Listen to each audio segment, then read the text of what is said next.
кстати, Асха принц, он казах. У нас что-то какое-то принято бояться казахов тут у нас. Да, мы все боимся казахов. Да? Да, это такие. Ты тоже, да? Я просто вообще. Я, по-моему, единственный человек, который не в курсе, что казахстанцев надо бояться. Я просто не в курсе.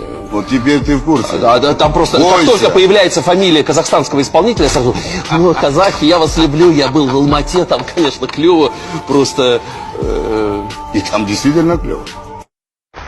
Мы все знаем, когда нас выгоняли из свою республику Чечни, они не знали, что наши братья-казахи нас встретят у себя дома. И хотел большое спасибо сказать казахскому народу, такое гостеприимство, баракаллаху вам, братья.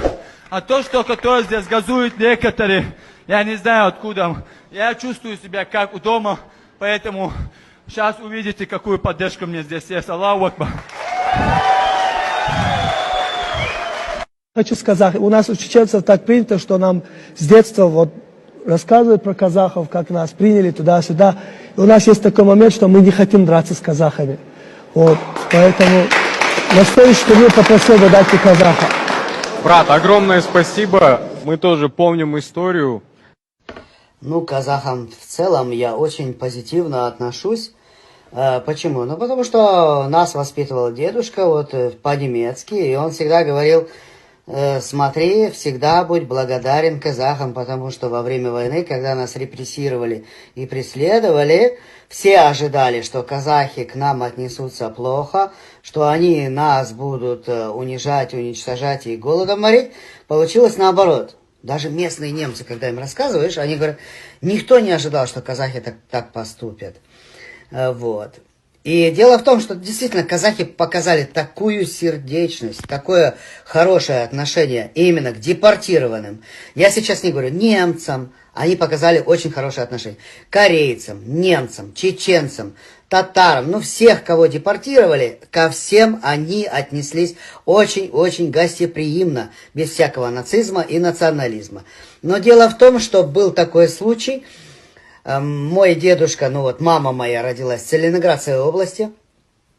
Ну это, я не помню поселок, как называется, Красное озеро, что-то такое там есть.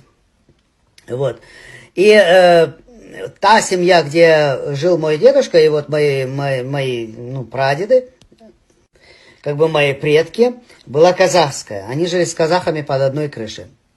Вот. И случилось такое, что у этой женщины, которая нас приютила, моих предков приютила, у нее муж воевал во Второй мировой войне как раз против нацистской Германии. И погиб. То есть его убили. Ну тут она пришла. А представьте себе, ну в доме у них живут немцы. Ну как бы мы фашисты. Тогда потому что Советский Союз ставил равноправие. То есть если немец, значит фашист. Разницы не было. Где ты родился? В Советском Союзе, не в Советском Союзе. Тогда был натуральный фашизм и нацизм именно против немцев. Вот когда мне сейчас говорят, что ты к русским так относишься, а чего к немцам так относились? Понимаешь, коллективная ответственность, мы понимаем, что это такое. И было такое, что к немцам относились с ненавистью. В Сибири, например, вот моих родителей по отцу туда депортировали, их там просто убивали за то, что они немцы. А казахи нет. Они проявили свою человечность. Они не показывали жестокость по отношению к нам, потому что, ну, люди с сердцем. Понимаешь, у людей есть голова на плечах, потому что это свободный народ казахи. И дедушка сказал, благодари их. От моего народа, спасибо вам, дорогие наши. Благодаря вам наша нация выжила, выстояла. Потому что вы доказали всему миру, что вы благородны, богобоязненны, ведь вы делились последним куском хлеба, хотя сами жили впроголодь, ведь это была военная пора.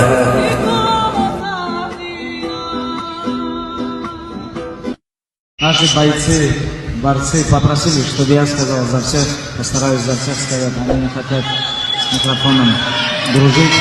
Я хотел бы отметить такую вещь, что Казахстан у нас на Кавказе, Дагестане и вообще во всем